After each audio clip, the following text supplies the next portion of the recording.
next scholar is Nathaniel's son. Now, Nathaniel is in the HC concert and jazz bands. He's in the drumline and is on the swim team. He enjoys open water swimming and shoegaze rowing. Now, for college, he plans to double major in physics and business administration. Now, he is studying the current applications of machine learning to nuclear fusion tokamak reactor development as a source of future clean and sustainable energy. Now, will you join me in welcoming Nathaniel's son? Thank you, Ellen, for that lovely introduction. Thank you all for coming tonight. Good evening. Recently, or for a while now actually, I've been looking at articles on Google News about achievements in nuclear fusion. And nuclear fusion is really interesting, but one particular article stuck out to me, and it was about a kid named Jackson Oswald. And at 12 years old, he was the youngest person in the world to create a fusion reactor, and he did it in his house playroom. And so I was thinking to myself, how on earth is this 12-year-old kid able to create a fusion reactor in his playroom and us still not be able to commercialize on it as a form of clean energy? So I did a little bit of research and I wrote a couple literature reviews. About 2 years later, here I am today, ready to present to you all why I think that fusion still has some technical challenges to work out and how AI plays a massive role in its success. So first, let me clarify something. Nuclear fusion, is a lot different than nuclear fission. Nuclear fission is what works in today's current nuclear power plants, as seen, and it requires the splitting of very large atoms like uranium to produce energy, whereas fusion, fundamentally very different, requires the fusing of small lighter elements like hydrogen. And this produces helium as a byproduct, as a clean byproduct, and is generally very, very hard to achieve, but it can occur naturally in the sun because of the sun's strong gravitational field, which brings atoms really close together and causes them to fuse. It's hard to achieve here on Earth. So how was Jackson Oswald able to do it? Jackson Oswald built what's known as a Hardsworth-Firsch nuclear fuser, as seen here. These are actually fun little desktop projects that high school students can build as science fair projects.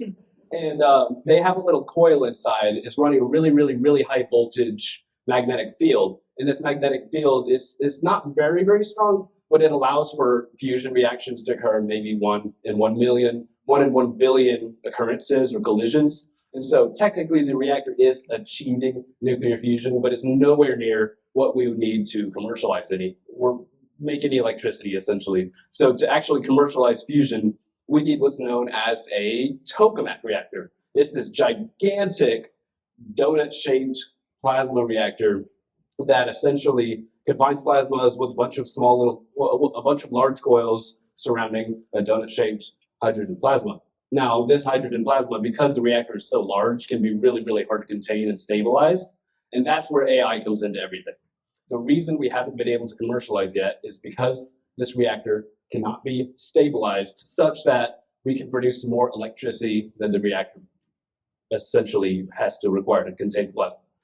So first of all, AI can be used to predict when this plasma is going to disrupt or become unstable in a process known as disruption prediction.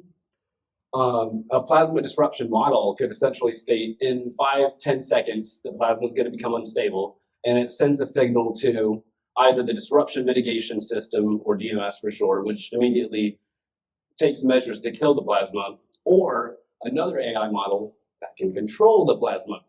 So one example of this is Google's DeepMind AI model. It's a deep learning model that recently was able to train on a simulation of the TCV tokamak in Switzerland, only on the simulation. Now, after training on the simulation, it was able to be applied to the actual TCV reactor and come up with a cool variation of new shapes that have never been seen before. One of these examples is droplets. So this is a 2D slice of the reactor. If you were looking at it in 3D, it would look like 2 separate donuts inside of the reactor. Now, this is a really big achievement. This means we've been able to come up with a model that can achieve such precise control over the magnetic field within the tokamak that can create 2 separate donuts rather than that one big donut you saw in the previous example of a fusion reactor. This is really big. And it was also able to come up with these other various shapes that have also never been seen before. This demonstrates AI's ability to achieve very precise control and be able to be trained on simulations.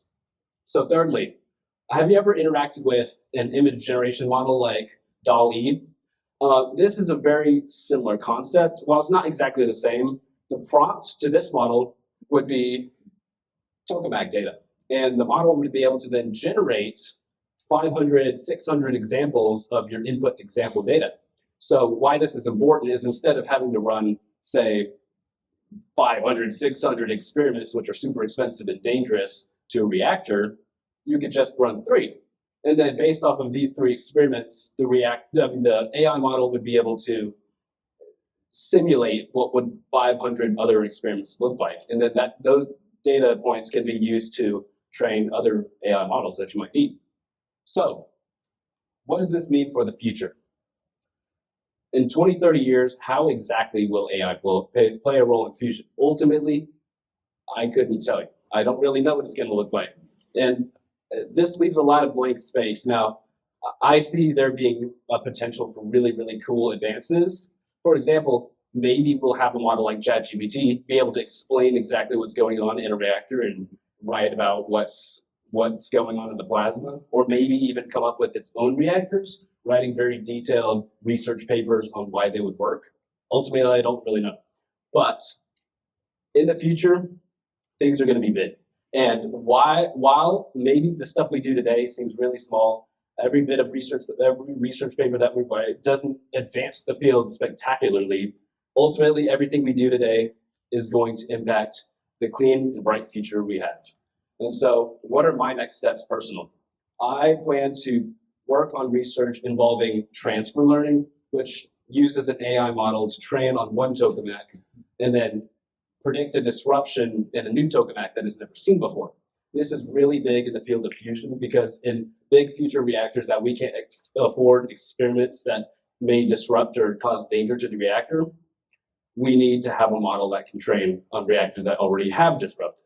So ultimately, my research may not be a success or play a big role in the future, but everything that I do is going to power us in the future. Thank you for listening. I really appreciate it.